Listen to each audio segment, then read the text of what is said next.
देखिए, विनेश फोगाट वाले मसले पे जब ये पूरा प्रकरण चल रहा था रेसलिंग फेडरेशन ऑफ इंडिया का, मैंने एक शब्द उसके बारे में नहीं बोला। और मैं पूर्व खेल मंत्री था, स्पोर्ट्स कोड में लेकर के आया और स्पोर्ट्स फेडरेशन के खिलाफ में मैं जम करके मैं बोला भी और मैंने कानून भी बनाए, लेकिन बावजूद इसके ऊपर मैं नहीं बोला, क्योंकि मेरा मानना था कि इसके अंदर राजनीति नहीं आनी चाहिए। और मैं उसी भावना के साथ में आज मैं ये कहना चाहता हूँ कि विनेश फोगाट के साथ में जो हुआ है, ये हमारे देश के एक धरोहर के साथ में जो हुआ है, ये बिल्कुल गलत है। हमारे देश ने गोल्ड मेडल खोया है और एक गोल्ड खोया है विनेश फोगाट के रूप में। 3 गलतियां बड़ी सीधी सीधी नज़र आती हैं। सबसे पहले तो विनेश फोगाट जब 53 केजी में जाने के लिए तैयार थी, 50 केजी में उनको जब भेजा गया, उन्होंने कहा कि जो 53 केजी के अंदर जो सेलेक्ट हुई हैं उनके साथ इनका मुकाबला करा दिया जाए और अगर ये जीत जाती तो इनको 53 केजी में भेज दिया जाए। तो क्यों इस तरीके से नहीं हुआ? रेसलिंग फेडरेशन ऑफ इंडिया और जो उनके समर्थक हैं वो कभी चाहते ही नहीं थे कि विनेश फोगाट कोई मेडल जीते। अगर वो चाहते होते तो उसको 53 केजी के अंदर उसका मुकाबला करा सकते थे, जिसमें जो उसका फॉर्म था वो बहुत आराम से वहाँ पर जीत सकती थी। दूसरा सबसे बड़ी कमी इसके अंदर मैं भारत सरकार की मैं कहूँगा, रेसलिंग फेडरेशन ऑफ इंडिया को सस्पेंड कर दिया गया। उसके कार्यकारी अध्यक्ष उसमें बना दिए गए। तो जब suspended wrestling federation of India है तो उसके कार्यकारी अध्यक्ष को बाहर जाने की इजाज़त ओलंपिक्स में कैसे मिल गई?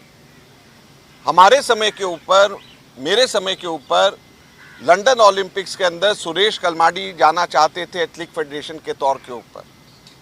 हमारी पार्टी के थे, हमारी पार्टी के एमपी थे। मैंने बतौर स्पोर्ट्स मिनिस्टर मैंने मना करा कि ये नहीं जा सकते। हाई कोर्ट के अंदर जब केस हुआ, भारत सरकार ने, जब मैं स्पोर्ट्स मिनिस्टर था, मैंने कहा कि इनको नहीं जाने देना चाहिए, ये भारत को रिप्रेजेंट नहीं कर सकते।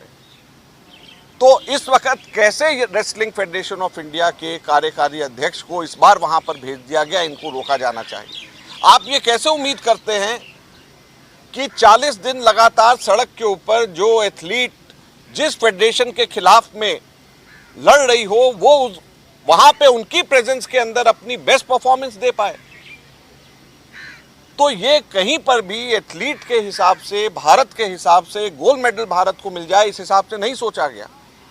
सिर्फ और सिर्फ अपने वर्चस्व की लड़ाई को सोचा गया और स्पोर्ट्स मंत्रालय को मैं इस दूसरे काम के लिए, ये दूसरी कमी उनकी नज़र आती है।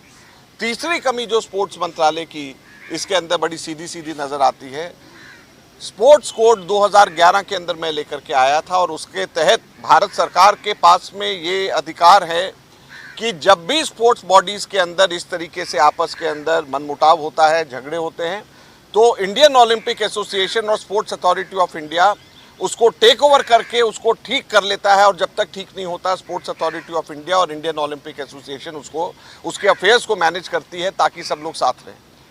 मैं ऐसे अनगिनत एग्जाम्पल दे सकता हूं जो मेरे समय के ऊपर इस तरीके से हुआ था और हम लोगों ने, स्पोर्ट्स अथॉरिटी ऑफ इंडिया और इंडियन ओलंपिक एसोसिएशन ने मिलकर के टेक ओवर किया, ठीक होकर के वापस दिया और वो सारी की सारी गाड़ी पटरी पे बैठ गई। तो यहाँ पर क्यों नहीं इस वक्त हुआ? सिर्फ इस वजह से कि अपने राजनीतिक कारणों से, अपने राजनीतिक विश्वास पात्रों की मदद करना, इसके अलावा कोई और कारण नहीं था। भारत सरकार अगर इसके अंदर राजनीति लेकर के आएगी और राजनीति के हिसाब से सोचेगी तो हमारे हाथ में मिले मिलाए मेडल भी हमारे हाथ से इसी प्रकार से जाएंगे जैसे विनेश फोगाट का गया, और इससे बड़े दुख की बात नहीं हो सकती। धन्यवाद।